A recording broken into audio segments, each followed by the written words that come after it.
Hey, Michael Lunsford here, Citizens for New Louisiana.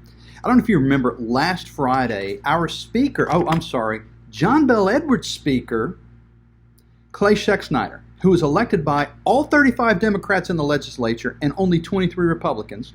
So he's not beholden to John Bel Edwards at all, is he? He issued this text message to a bunch of legislators to scare them out of signing the legislative petition for accountability for the governor. Now let me read you some of his bullet points. And look, I'm going to get to another point here in a minute about what the petition actually does compared to what he says it does.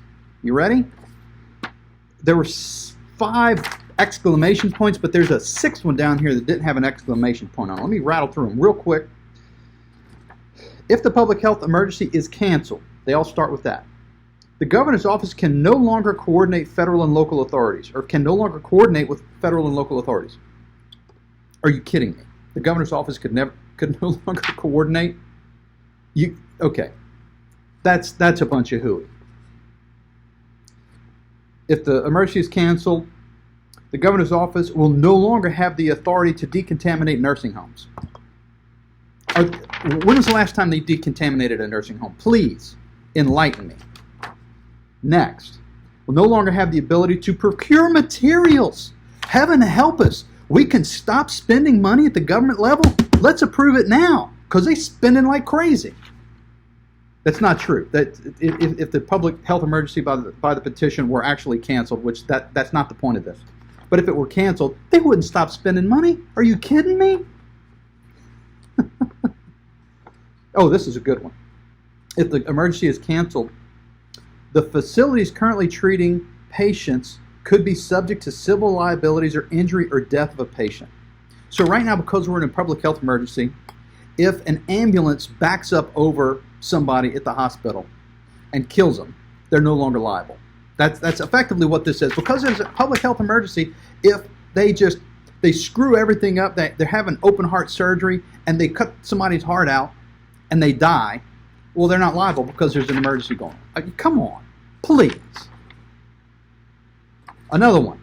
If the public health emergency is canceled, it's a possibility that Louisiana could lose future COVID-related federal assistance. Well, the feds have said they're not doing it anymore. They're done. That's it. But we could lose it if they change their mind. This is genius, by the way. Genius.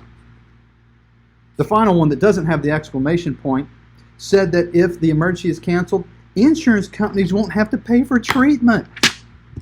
You can't make this stuff up. Okay, so these are all the bad things that could possibly happen if the petition, the legislative petition, is actually enacted. Now let me tell you what's going to happen when you get 53 signatures. Alan Seabaugh's been getting signatures. My last count is about 45 folks have signed the petition.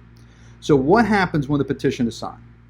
Oh, by the way, after this happened Friday, Saturday morning, John Bel Edwards announced that he was going to increase all of his oversight in your life. So now you must wear a mask or he's going to get you. And he's going to shut down all these little businesses because they're bad for COVID. So that happened the day after this came from his Speaker of the House, Clay Schexnayder. Now what's going to happen if the petition is signed and you get 53 signatures? Hopefully we'll get 67 signatures after this last debacle Saturday where everybody's got to wear a mask. So what would happen is the legislature would get together a group of folks, I don't know, 3 or 5 people, I guess, and they'd walk over to the Capitol and they knock on the door, the governor's door.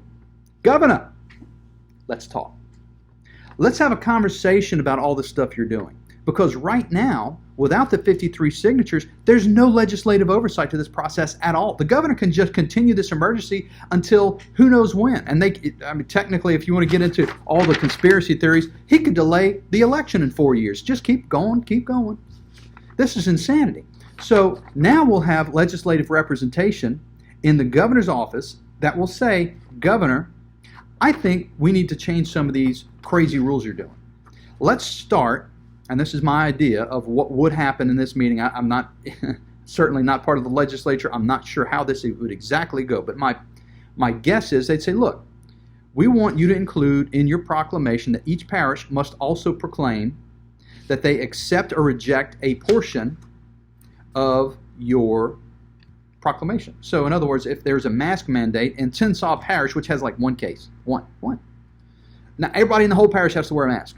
Well, we think that the parish president or the parish governing authority, police, jury, or council, whoever that may be, should have the authority to say, by proclamation, we don't honor the mask mandate. We're okay if you don't wear them. It's fine. You're not in danger. It's okay. I think that's going to be the piece that's going to change. Just that little bitty thing, that each parish has the opportunity to opt in or opt out of every item on the list by proclamation. Now, is that so bad? Is that hellfire and brimstone? Does that mean the whole world is going to end? No. It just means your representatives that you elected to represent you now have a voice in this process. Whereas if the governor gets his way, there is no voice but his.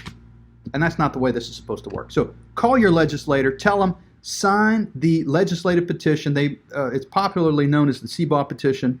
Sign the petition so that the legislature can send a delegation to negotiate with the governor. That's it. Do it now.